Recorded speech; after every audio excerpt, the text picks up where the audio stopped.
안녕하십니까? 송세훈사의 구실 이야기 49번째 이야기입니다.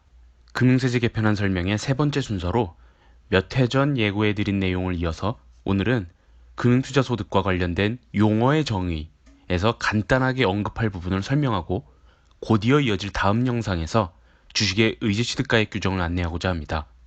금융투자소득 관련 정의 규정이 신설되는데 소득세법 제82조의 2 신설되는 내용 중에서 양도의 정의를 볼 필요가 있습니다. 다른 영상에서 설명한 바와 같이 분류과세의 방법에 기존의 퇴직소득, 양도소득에 더불어 이번에 별도의 금융투자소득이 생긴 것이니 관련된 용어를 명확하게 정의할 필요가 있기 때문에 규정을 신설한 것입니다. 먼저 기존에 있던 양도소득 부분에서 정의하는 양도의 개념은 다음과 같습니다. 소득세법 제88조 제1호 양도란 자산에 대한 등기 또는 등록과 관계없이 매도, 교환, 법인에 대한 현물 출자 등을 통하여 그 자산을 유상으로 사실상 이전하는 것을 말한다. 새로 생기는 금융투자소득에서 정의하는 양도의 정의는 다음과 같은데 약간 차이가 있습니다. 소득세법 제82조의 2 양도란 자산의 매도, 교환, 법인에 대한 현물 출자, 계좌간 이체, 계좌간 명의 변경 등을 통하여 그 자산을 유상으로 사실상 이전하는 것을 말한다. 금융투자소득의 종류에 해당하는 금융상품을 상대방에게 계좌이체 방식으로 넘기거나 계좌의 명의를 변경하는 행위는 양도로 볼 수 있다는 것입니다. 양도로 본다는 아니고 볼 수도 있다 라고 이야기하는 이유는 앞으로 설명하겠습니다. 간단하게 양도와 증여의 차이를 잠깐 설명해야겠는데요. 양도소득에서 양도와 금융투자소득에서 양도의 정의를 봤을 때 공통점은 유상으로 사실상 이전했을 때를 양도로 본다는 것입니다. 대가성 있게 자산을 넘기면 양도이고 대가성이 없이 그냥 공짜로 자산을 넘겼으면 증여가 되는 것입니다.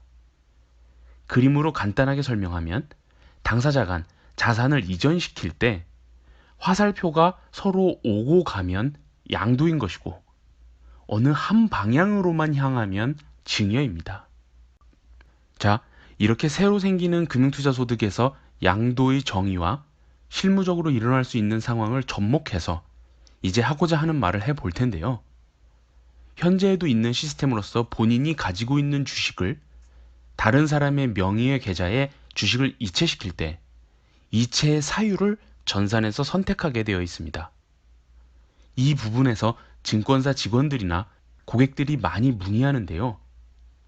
증여의 목적으로 이체시키는데 양도에 체크되어 있으면 세법상 문제가 되느냐는 질문입니다. 법조문을 자세히 보시면 유상으로 사실상 이전하는 것을 양도라고 했잖아요. 그러니까 증권사 시스템상 출고시킬 때 어떤 사유로 체크하든 관계없이 증여의 목적으로 출고시키고 실수로 양도에 전산상 체크하더라도 증여세 신고만 이루어지면 아무 문제 없습니다.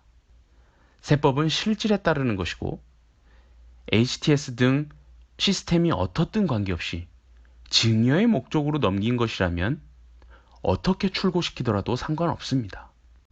하지만 금융투자소득이 도입되면 신설되는 양도의 정의 때문에 이 부분은 유의해 주셔야 할 것 같습니다.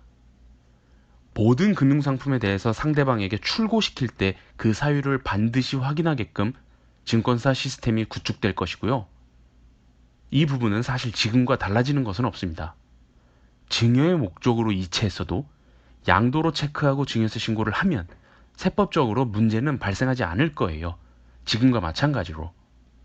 다만 제가 이렇게 말씀드리는 이유는 증여 의사로 상대방에게 금융투자소득에 해당하는 상품을 계좌이체 시켰는데도 양도로 체크한다면 금융투자 개편안을 봤을 때는 과세 방법이 전산의 상당 부분 의존해야 하게끔 설계되어야 할 텐데 이 경우 오류가 있을 수 있어서 설령 증여세 신고를 했더라도 나중에 국세청에서 증여세 신고된 사실과 금융상품이 양도로 전산에 입력되어 이체된 사실이 서로 크로스 체크가 되지 않아 해명 자료를 받을 수 있겠다는 생각이 문득 들었습니다.